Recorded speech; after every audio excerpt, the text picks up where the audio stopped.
Of ఇంత block bust హిట్ని మనందరికీ అందించిన డైరెక్టర్ సతీష్ గారిని మాట్లాడాల్సిందిగా కోరుకుంటున్నాం. ఇటు వచ్చేసాను. గీత గారు ఒక్క నిమిషం.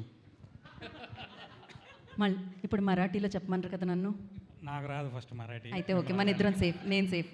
మనకు తెలుగులో ఒక సామెత ఉంటుంది, నోరు మంచిదైతే ఊరు మంచిదవుతుందని. దాని మౌత్ టాక్ అంటారని ఈ సినిమాతో తెలిసింది నాకు. మీరు కూడా గుర్తుపెట్టుకోండి. ఫస్ట్ థ్యాంక్స్ మీట్ కాబట్టి ఫస్ట్ నేను నా డైరెక్షన్ డిపార్ట్మెంట్కి థ్యాంక్స్ చెప్పాలనుకుంటున్నాను. భరత్ అండ్ నగేష్, శివ ఒక్కసారి ప్లీజ్. ఓకే, చీమంతరు వాళ్ళు అందరికి థ్యాంక్స్ చెప్తున్నాను. శివ ఒక్కసారి ఇక్కడికి రావా? వాళ్ళు direction department please join the stage. అంతే, థ్యాంక్స్. శివ గురించి చెప్పాలి. ఒక్క 5 minutes అందరూ ఓపిక వినండి. మొత్తం స్పీచ్ శివ గురించే కాదు, మొత్తం స్పీచ్ ఒక 5 minutes వినండి. ఏంటంటే మనందరికీ రామాయణం తెలుసు. రామాయణంలో ఒక ఘట్టం ఉంటుంది. ఏంటంటే ఒక రాక్షసుడు, పేర్లు సరిగ్గా నాకు ఐడియా ఇప్పుడు గుర్తు రావట్లేదు, ఒక రాక్షసుడు బాణం వేస్తే మన వానర సైన్యం అంతా కుప్పకూలిపోతుంది. అప్పుడు విభీషణుడు వెతుక్కుంటూ వస్తాడు అందరినీ. ఎవడ ఉన్నాడా పోయాడని ఎత్తుకుంటూ వచ్చినప్పుడు జాంబవంతుడు కనబడతాడు. జాంబవంతుడి దగ్గరికి వెళ్తే జాంబవంతుడు అప్పుడు ఒకటే మాట అంటాడు, ఏంటంటే హనుమంతుడు బతికున్నాడా అని. ఉన్నాడు సార్ అని చెప్తారనమాట. ఒక్క హనుమంతుడు ఉంటే చాలు, మొత్తం అంతా మళ్ళీ వానర సైన్యం అందరినీ బతికిస్తాడని చెప్పాడు. అలాగా ఈ సినిమాకి హనుమంతుడు ఎవరంటే శివ ముప్పరాజు.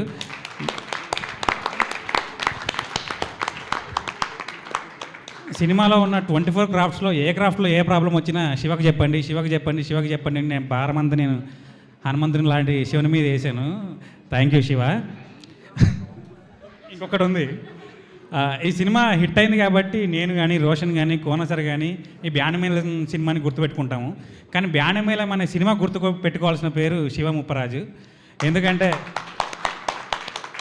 అంత బాగా ఈ సినిమాకి వర్క్ చేశాడు. Thank you Shiva. అయిపోయింది. ఈ సినిమా 100 మంది చూస్తే ఖచ్చితంగా 70 మందికి బ్లాక్ బస్టర్ అంటున్నారండి. ఒక 20 మంది బాగుంది అంటున్నారు, ఒక 10 మందికి నచ్చలేదు. ఆ 10 మంది ఎవరో మీకు అందరికీ తెలుసు. థ్యాంక్స్ అండి. నేను ఈ సినిమా నార్మల్ ఆడియన్స్ కోసం అందరూ ఎంజాయ్ చేస్తారని రాశాను, కానీ ఈ 10 మందిని దృష్టిలో పెట్టుకుని నేను రాయలేదు. నెక్స్ట్ నా సినిమా తీసినప్పుడు మీ 10 మందిని కూడా మైండ్లో పెట్టుకుని ఒక 2 పేజీలు రాసి పక్కన పెడతాను. షూట్ చేస్తానో లేదో నాకు తెలియదు, బట్ పక్కన పెడతాను అంతే. Thank you all of you. అదేదో గ్రేట్ వెబ్సైట్ అంట. మీరు సినిమా మీద రెస్పెక్ట్ లేకపోతే ఓకే సార్, మీకు సినిమా నచ్చలేదంటే ఓకే, కానీ సినిమా మీద రెస్పెక్ట్ లేకుండా మేము ఏదైతే ట్విస్ట్ కోసం ఇన్ని సంవత్సరాల నుంచి కష్టపడి ఆ ట్విస్ట్ బాగుంటుందని మేము రాసాము, మీ రైటింగ్లోనే ఇది ఒక బొక్కలో ట్విస్ట్ అన్నట్టు రకంగా రాశారు. మీకు సినిమా నచ్చలేదు ఫైన్, సినిమా బాగాలేదు ఫైన్, కానీ సినిమా మీద రెస్పెక్ట్ అంత ఇర్రెస్పాన్సిబుల్గా సినిమాలో ఏ కంటెంట్ ఉందో ఆ కంటెంట్ మొత్తం మీరు రాయాల్సిన అవసరం ఏముందండి. ఇందాక భార్గవ్ చెప్పాడు సినిమాని జడ్జ్ చేయడానికి చూడొద్దు అని. ఇప్పుడు ఎలా అంటే జడ్జిలు కూడా ఎవరికైనా ఒక మరణశిక్ష వేస్తే వాళ్ళు ఆ రాసిన పెన్ను అది ఇరిచేస్తారంట.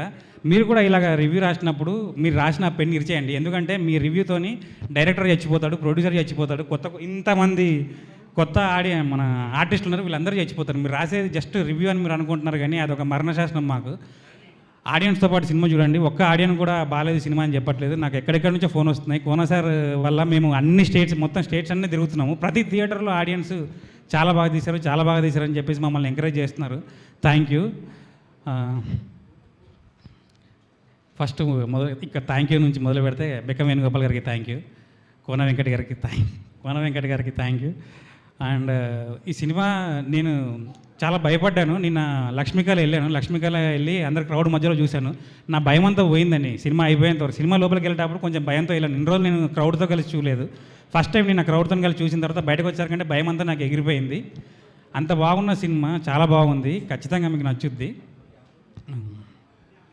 రోషన్ ప్రీ క్లైమాక్స్ అప్పుడు టెంపుల్కి వెళ్ళి టెంపుల్ నుంచి ఏడ్చుకుంటూ బయటకు ఒక సింగిల్ షాట్లో వస్తారండి. ఆ ఒక్క సీన్ చాలు నాకెందుకు. ఆ ఒక్క సీన్ సినిమా అంత వర్తి అనిపిస్తుంది. అంత మంచి సీన్ ఉన్నా కూడా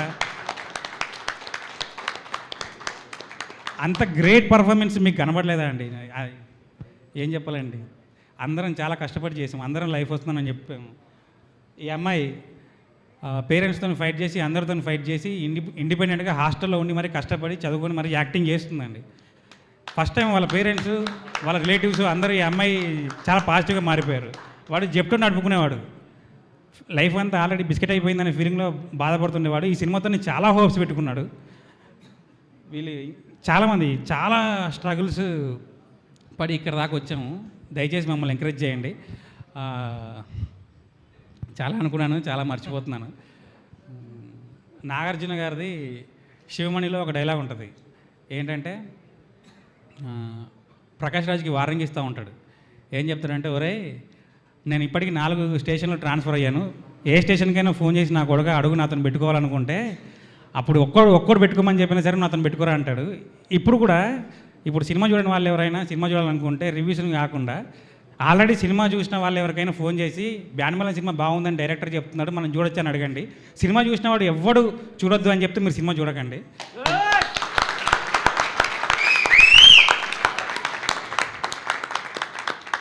ఇంత బాగా పబ్లిక్లోకి వెళ్ళింది సినిమా. ఫస్ట్ హాఫ్ అంతా అసలు సీట్లో ఎవరు కూర్చోవట్లేదు, అందరూ లేచి నవ్వుతున్నారు.